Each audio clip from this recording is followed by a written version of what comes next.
Ongole Santhapeta railway అగ్రహారం gate under pass నిర్మాణ పనులు చివరి దశకు చేరుకున్నాయి. ఎమ్మెల్యే దామచర్ల జనార్దన్, ఎంపీ మాగుంట శ్రీనివాసులరెడ్డి చొరవతో ఈ ప్రాంత వాసుల చిరకాల వాంఛైన అండర్ పాస్ నిర్మాణానికి రైల్వే శాఖ ద్వారా 20 కోట్ల రూపాయల నిధులు వెచ్చించి పనులు ప్రారంభించారు. నిర్మాణ పనులు శరవేగంగా పూర్తయి 2 నెలల్లోనే ఈ బ్రిడ్జి నిర్మాణాన్ని ఈ ప్రాంత ప్రజలకు అంకితం చేసేందుకు సిద్ధమవుతుంది. ఎన్నో ఏళ్ల నుండి ఈ ప్రాంతాన్ని ఆనుకుని ఉన్న కాలనీలు నగరంలోకి రావాలంటే అనేక రకాలుగా ఇబ్బందులు పడుతున్న సంగతి అందరికీ తెలిసిందే.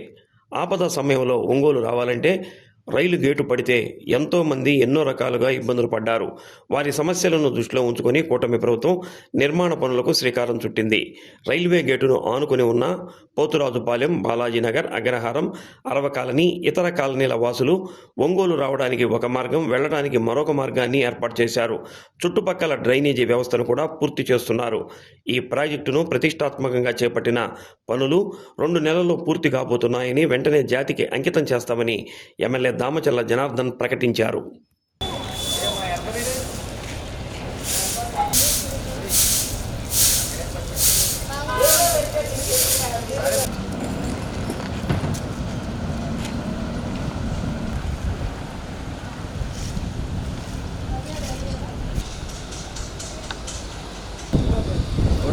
జెండా కట్టిస్తున్నాడు పట్టుకోవడం.